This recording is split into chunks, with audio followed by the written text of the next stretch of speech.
Greetings, everybody, and welcome back to another episode of Books and Buds, where we discuss two of the greatest things on earth: books and buds. Not too much going on as far as the buds portion of the program goes. We do have a whole bunch of clones that we just knocked out. I can briefly speak about those.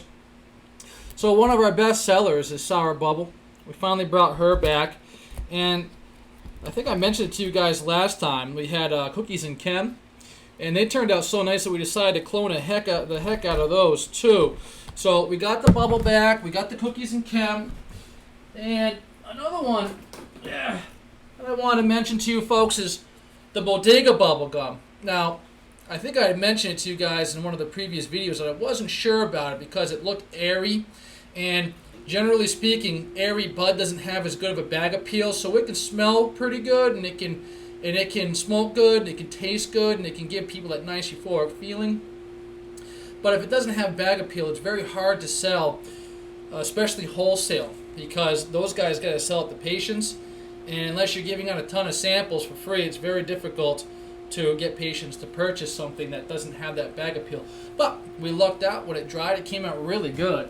We're really impressed with it, so we're going to see what people think. And of course, our Canis Minor Genius. Now, this is just some of the best stuff I've seen come through in a long time, so we cloned the heck out of this. As a matter of fact, this entire tray is all Canis Minor Genius, as well as one of the trays down below me. And underneath these tables here, we just got clone after clone after clone. We're going to be transplanting some of these big ones too coming up pretty soon, but that's about all I really have to talk about for the bud front. Because like I said before in a previous video, we're going to be getting rid of a lot of the stuff that's just not selling as well, doesn't have the bag appeal, and really beefing up the marketing on the stuff that people seem to love. So that's the Sour Bubble, the Sour Diesel. We're going to cut back a little bit on the Jelly Bean. People don't like it as much. The Canis Minor Genius, we really beefed up on that. Got a couple new seeds coming through, and we're going to see what we can do. Oh, and the Blue Dream, we got a ton of that coming up too because people loved it. Okay, now let's get to today's book, since this is Books and Buds. Today, I'm bringing to you a little book called Witness Testimony and Other Tales by P.A. O'Neill. Now, I'm going to level with you. The reason I decided to read her book is because, number one, I read some of her short material. One of the stories that I'll be discussing today, Airing the Dairy, I read before on an online magazine, and I enjoyed her writing. I thought it was very unique. I thought it was experimental. So I wanted to give her book a try for that reason. And number two, actually probably the most important reason, is because aside from potentially Stephen Carr, I think Pat O'Neill, PA stands for, I don't know where her middle name is, but it's Pat O'Neill, is probably one of the most supportive writers that I've met in the online community. She's just wonderful. She's a writer from Olympia, Washington, and she's got a nice kind of country feel to her storytelling, so she just seems like the kind of person that's down home, has a good grasp on country living, and it comes out in her characters, it comes out in her storytelling, it comes out in her prose. So let's dive right into it, okay? Now, basically, I wrote down all the stories that I really wanted to talk about, the ones that stood out to me, and I have various reasons for that. But I would like to start off in the very first story. It's titled A Christmas to Remember, and the reason I wanted to point the story out was because, now, not that it was a bad story, it was a very good story, but it didn't have that punch that I felt the very first story should have. Now, I still liked it, and it was enough to keep reading, but I thought some of the other stories in this book, personal opinion, because, writing, like everything else, is very subjective. It's an art form. I felt that she should have put one of these other students first. Airing the Dairy, maybe it was a bit experimental, but in my personal opinion, my favorite story was Pink and Gray Ash, and I think it really led to a wonderful introduction to how her writing style is, and I think it would have been the best story. Now, again, it's subjective. The reason I chose Pink and Gray Ash as my favorite story out of this is because I happened to read it in a time in my life where I kind of needed it, because last year, 2 members of my family passed away, and, with COVID and everything else, and the lockdowns, and the deaths of my family, turning 40, I think a big combination of all these things coalesced into potentially a midlife crisis. I'm not sure. But anyways, I developed some anxiety that I thought I had gotten rid of. So it came back, and it could just be a mixture of some things, but I found that listening to near-death experiences, people's brushes with death, how people cope with loss of loved ones, it really helped me get back to a good, positive place where I'm able to do my job, I'm able to write, and I'm able to just be a good person for the people around me. So this story really stood out because it was this gentleman whose wife just passed away about a year prior, and he had her ashes. And these two folks, a husband and wife that were friends with the couple, were invited to go along with him. Now, this story ended in tragedy. It was basically a dialogue between the couple that was friends with the gentleman and his deceased wife who came up with the urn. Going on a hike, they were discussing what happened to the widower with a ranger. Because what happened was he ended up falling off a cliff just as he spread his wife's ashes. So they were describing everything that happened, but when the police ranger left, they left out one detail that they discussed at the end, that they saw his deceased wife appear right before he fell. And a lot of the times when I have been hearing these near-death experiences, I've discovered that a lot of people seem to talk to their loved ones like they're right there in the room with them. And sometimes other people see apparitions themselves. It could be a shadowy figure or a light in the room, or they could just sense the presence of somebody. And for me, stories like this, probably just because it's this time of my life where I'm just going through some changes, and my family is getting older, and as it is when you get older, people you care about pass away, and it becomes more frequent, and you need stories like this to help you get through. So that could be why I appreciated this story so much. So like I said, it's subjective. Another story I chose to talk about, it was incredibly short, but it was called The Good Student. And it was basically kind of paying homage to Sherlock Holmes. Now the main character, there's a accident where it looks like there was a hit and run by a distracted driver who was potentially on their phone.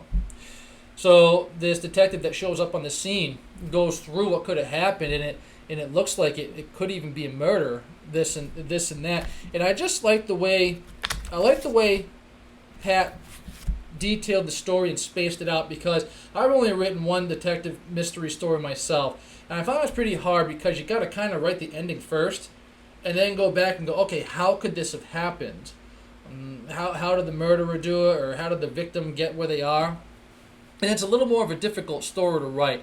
So I wanted to give her some credit because she put a lot of detail into how this particular main character figured out how the victim died.